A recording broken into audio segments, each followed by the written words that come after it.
Hello, everyone, and welcome to this episode in our podcast series of Getting to Better Together, which is sponsored by the Centre for International Development, Social Entrepreneurship and Leadership at the University of the Sunshine Coast, and supported by Noosa FM Radio 101.3. I'm your host, Richard Bawden. Before proceeding, I wish to acknowledge the traditional custodians of this land, the Gubbi Gubbi people, and pay my respects to their elders past, present, and emerging.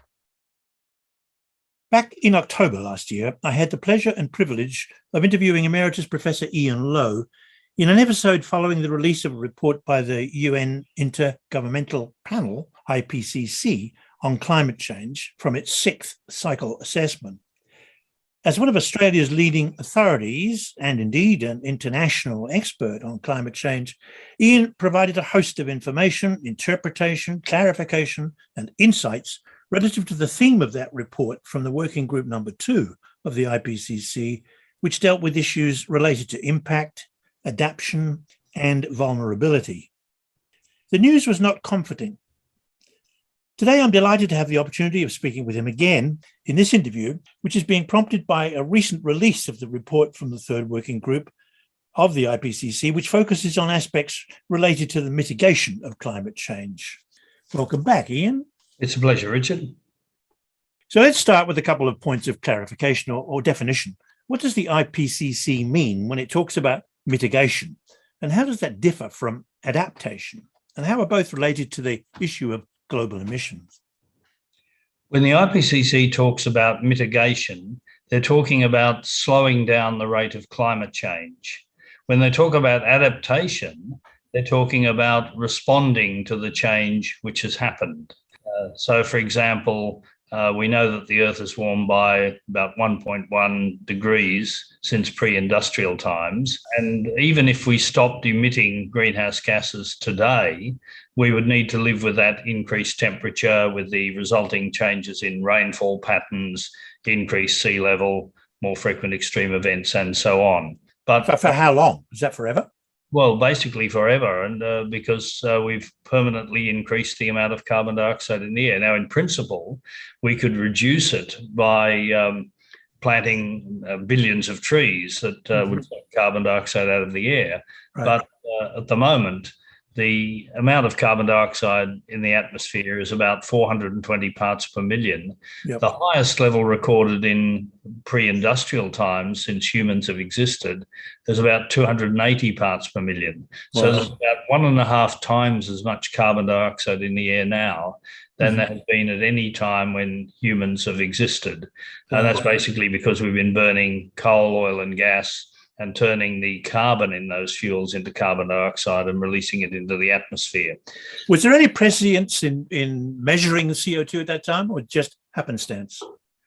Well, there were no measurements until the 1950s, but there was a warning in the late 19th century. The Swedish scientist Arrhenius worked out that burning of fossil fuels like coal could change the global climate.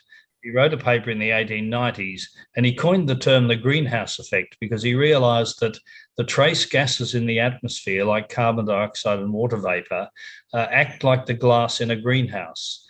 Glass is transparent to visible light. Yep. So in a greenhouse or in a car parked in the sun, the sunlight shines in and that warms the interior. The interior tries to radiate the heat out, but because glass absorbs in the infrared, the heat can't get out. And the temperature in a greenhouse is warmer so that people can grow tomatoes in the English winter. Okay. And the temperature in a car parked in the sun becomes dangerously high so that small children or dogs left in cars are at peril because of the increasing temperature. Right. Now, Arrhenius said that the carbon dioxide in the atmosphere works the same way. It's transparent to visible light, so it allows sunlight to reach the Earth. The Earth gets warmer, and when the sun sets, the Earth tries to radiate heat into space, but it's absorbed by the carbon dioxide. And that's the fundamental reason why the average temperature on Earth is about 33 degrees higher than that on the moon. Same average distance from us as the sun, gets the same amount of solar radiation, but the heat that the moon absorbs during the day is rapidly lost when the sun sets. It's radiated out into space. And most of your listeners would be familiar with a demonstration of the greenhouse effect, the fact that a clear night in winter is much colder than a cloudy night, because on a cloudy night, there's an extra belt of water vapor, an extra absorption of heat, and so the temperature doesn't fall nearly as much as on a clear night where the heat is radiated more rapidly into space. So why are there clouds around the moon? Well, because there's no water on the moon. I mean, the clouds are basically water vapor, which is evaporated from the ground. So the fact that it has no atmosphere because of the absence of life, presumably. That's right. And it's probably also not sufficiently large to have enough gravity to keep any gases there. They just drift off into space. So when the IPCC talks about mitigation, what they're saying is that we are still every year burning increasing amounts of fossil fuels, coal, oil and gas, and putting increasing amounts of extra carbon dioxide into the atmosphere. And so the greenhouse effect is being strengthened a little bit more every year. 10 years ago, what they said was that to have a 50-50 chance of keeping the increase in average global temperature below 2 degrees, global emissions of greenhouse gases would need to peak by 2020 and then go steeply downwards. Well, they didn't peak in 2020, they're still going up. And the latest report is really sounding an urgent warning that unless we urgently reduce the release of greenhouse gases into the atmosphere, the increase in average global temperature is likely to be between 2.5 and 3 degrees. Wow. Now, we've already seen very significant issues arising from the 1.1 to 1.2 degree increase in average global temperature we've seen.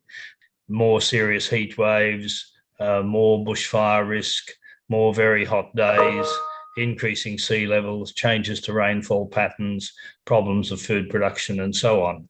So we're basically committed to that problem getting worse, but how much worse it gets will depend on how urgently we respond to the warnings from the science, how urgently we clean up the supply and use of energy, and how urgently we reduce the amount of greenhouse gases that are being released. I noted that in a report, the IPCC identified clean electricity and agriculture, forestry, and land use in the sector as the greatest emissions where reductions could be achieved, and then industry and transport and others. And there were other low emission opportunities in production, buildings, urban sector, and so on. What chance have we got of actually doing that, particularly in this country?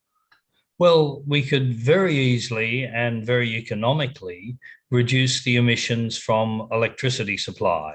When I was first writing about this in the 1980s, there was a very serious price to pay because by far the cheapest electricity was from coal-fired power stations. Right. And 10 years ago, it was still true. In 2010, the average world price of electricity from coal-fired power stations was about 11 cents a kilowatt hour. From wind turbines was about 14. From solar panels was about 35. So 10 years ago, it was literally true that solar electricity was about 3 times the price of electricity from coal-fired power stations, and wind turbines were a bit more expensive than coal. The 2020 figures, the average world price of electricity from coal-fired power stations is still about 11 cents a kilowatt hour, but the average from large wind turbines is 4.1 cents, and the average of solar farms is now 3.7 cents. Jeez. And the lowest I found was a new solar farm in Portugal, which is producing electricity at 1.1 cents a kilowatt hour. The electricity from solar and wind is now not just a bit cheaper than coal, it's about 1/3 the price of coal. And CSIRO and the Australian Energy Market Operator do an annual study called GenCost, which looks at the cost of producing electricity with various technologies. And what that says is that solar farms and large wind turbines with enough storage to be what the industry calls firm capacity, that is about 6 cents a kilowatt hour. The average wholesale price on the grid is about 8, and the price of electricity from the old coal-fired power stations is 10 or 11. So there is now no economic price to phasing out coal and replacing it with solar and wind. In fact, that is now the cheapest form of electricity supply. And there's absolutely no reason not to say, for example, large buildings that are largely occupied during the day, like shopping centres or office blocks, should be mandated to have solar panels on the roof to produce electricity. You would be doing the operators of those buildings an economic favour by requiring them to use cheap electricity from the sun rather than buying much more expensive electricity from the grid. So in principle, it's now entirely possible, and there are serious engineering studies that show that we could, if there were the political will, phase out coal completely by 2030, and we could be powering Australia totally from solar and wind with storage. And I saw just the other day, South Australia was producing 136% of its electricity needs from solar and wind. In other words, it was producing all of its electricity from solar and wind, with an additional 36% of their total demand that they were exporting to less progressive states like Victoria by the linkages that connect our state systems.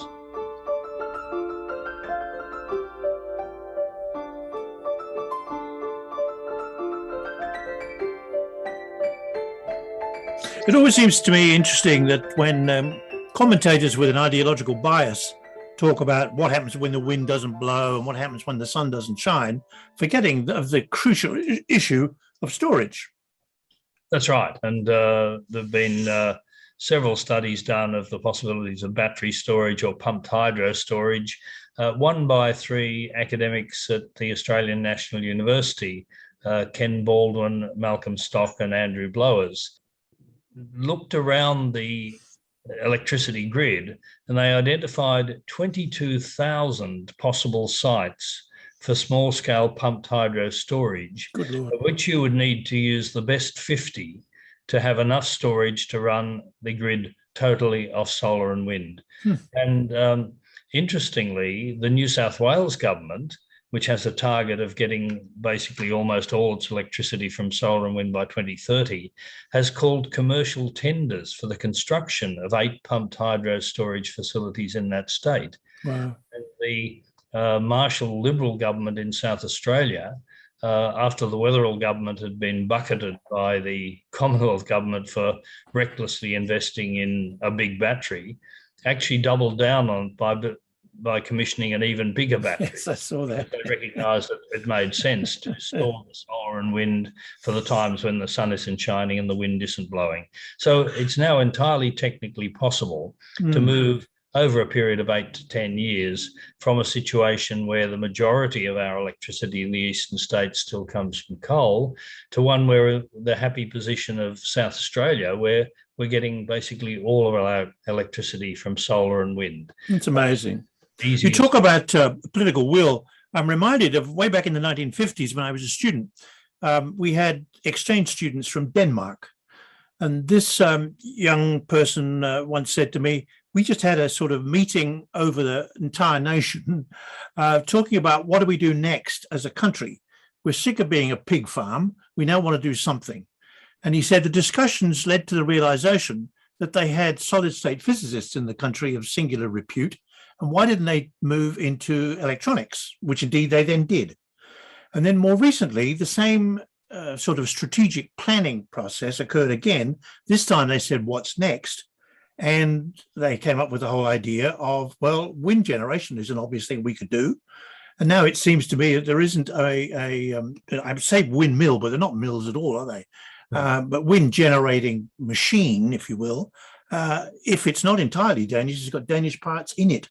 And that seems to me, for a little country like that, an illustration of what political will can do, recognizing the anomaly of saying, well, the longer we keep people employed in these dead industries, the longer it's going to be before we have the opportunity to open up whole new industries with whole new employment opportunities. That's exactly right. And the number of people employed in those old industries is actually comparatively small. Richard Dennis from the Australia Institute points out more people work for Anglicare than work in the coal industry. More people work for McDonald's than work in the coal industry. Yeah. It's actually a very small employer because production is largely mechanised. In countries that have phased out coal, like Germany, they've done it by having a strategic approach. In the case of Germany, it involved generous retirement packages for older workers, proper retraining packages for younger workers to equip them for the new jobs in the new emerging industries, right. strategic location of the new generating technologies like wind turbines and solar farms in the regions where the coal jobs were being lost. And as a result, basically, coal mining has been phased out in Germany with almost no social or political problems because it was a proper strategic approach that built in structural adjustment. How did they deal with the capital that was invested that's then become isolated and dead? Well, in most cases, the capital invested in coal-fired power stations has long ago been amortized. And the reason the commercial sector is accelerating the closing down of coal-fired power stations is that they're no longer particularly economic, that the cost of maintenance means that they can't really compete. And it's a little known fact that the most unreliable component of the electricity grid by a considerable distance is the old coal-fired power stations, particularly the old brown coal stations in Victoria. In fact, I think the summer before last, they were going belly up on average at the rate of about one every couple of days. And it was only the solar and wind from South Australia that was keeping the lights on in Victoria, as the old coal-fired power stations proved increasingly unreliable on hot days. What an international report has recently found is that just the running costs of old coal-fired power stations, and indeed old nuclear power stations for that matter, that have long ago amortized their capital cost, means they can't compete with large-scale solar or wind. And so old power stations that have amortized their capital long ago are being closed down because they're no longer economic. What's the seduction of some countries still remaining committed to nuclear power stations? Well, there's relatively few. I mean, if you exclude China, there's very few nuclear power stations being built around the world. And the International Atomic Energy Agency predicts that the amount of nuclear electricity will decline in this decade as the number of old power stations being closed down is greater than the number of new ones being built. And in Western Europe, there's one being built in the UK at Hinkley Point, one in France and one by the French Authority in Finland. And they are all years behind schedule and billions over budget. And the one in the UK is only continuing because the government has basically guaranteed that they'll be able to recover their investment by charging 2 or 3 times what the average grid price is. Oh, is that right? So apart from China, and I think the other example is the United Arab Emirates, basically nuclear power stations are only being built on any scale in countries where there is no democratic participation. Because, they don't make a lot of economic sense. The one country that will remain critically dependent on nuclear power for quite some time is France. That's because of a unique set of social and political circumstances. France basically closed down its coal industry in the 1960s when oil was cheap. And they decided that they would replace coal-fired power with oil-fired power stations. And at the time, the world price of oil was about $1.80 US a barrel. Then the 1970s oil crisis happened, and it happened initially because the Organization of Petroleum Exporting Countries was demanding the up to then outrageous price of $5 a barrel for their oil. That caused a bit of resentment in the developed countries that were buying the oil until OPEC pointed out that in most cases, the government in countries like the UK or France or the US was actually earning more per litre of oil than the producing countries. And so the antagonism evaporated and the price of oil went up. And by 1979, the price of oil was nearly $30 US a barrel. And suddenly oil-fired power was prohibitively expensive. but France had closed down its coal industry, so it couldn't really go back to that. So they embarked on a crash program of building nuclear power stations. And the result of that is that France still gets about 3/4 of its electricity from nuclear power stations, and it's difficult to see how they could do without nuclear on a timescale less than about 20 years to build alternatives. But globally, the nuclear share of electricity has declined from about 17% 30 years ago to about 10% now. It's just not economic. In fact, that same study, which found that the average price for solar and wind is now 3.7 and 4.1 cents a kilowatt hour respectively, found the price of electricity from new nuclear power stations was 16 cents a kilowatt hour, about 4 times the price of solar or wind. It just doesn't make economic sense. Are there any countries in the world with which you're familiar which wouldn't or couldn't at the moment benefit from wind and solar, or wind and or solar? Which could or couldn't? Which couldn't. I think even in countries that are a long way from the equator, like the UK and Germany and the Scandinavian countries, there's still significant amounts of solar energy because most people don't appreciate just how much energy is delivered to us by the sun. In Australia, on a summer day when the sun's shining, the rate at which energy is hitting the Earth's surface is about 1 kilowatt per square metre. In other words, the amount of sunlight hitting an area about 2 metres square is equivalent to the peak demand of a typical Australian house. That's extraordinary. You can do the calculations. I mean, you would need an area about 20 kilometres square of solar panels to collect enough solar energy to power Australia completely. Gosh, that's not much. It's not much at all. And that's why it makes sense to be saying that new houses, and in particular new shopping centres, new office blocks, new sporting centres, should have solar panels on the roof. The other issue is efficiency. There's no absolute need for energy. An American energy analyst said people don't want energy, they want hot showers and cold beer. And if you think about it, I've never heard anyone say, I've got to go and get some kilowatts. What right.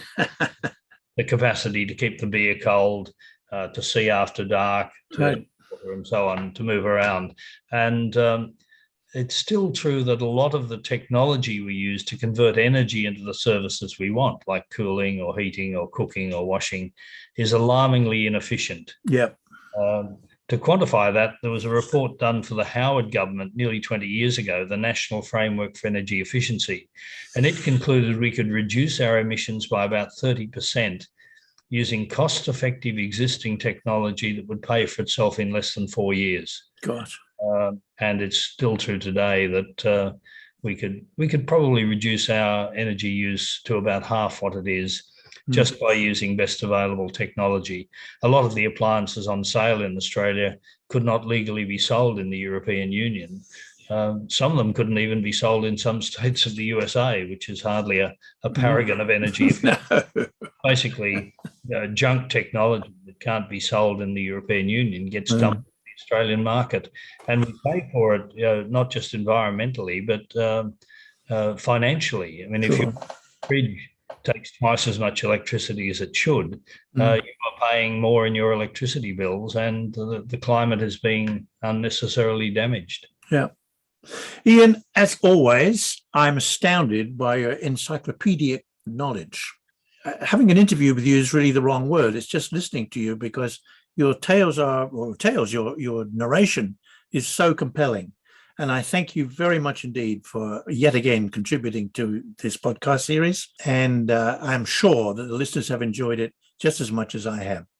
Thanks so much. It's been a pleasure, Richard. And thank you all for listening. And I look forward to meeting you again in the not too distant future. Thanks and goodbye.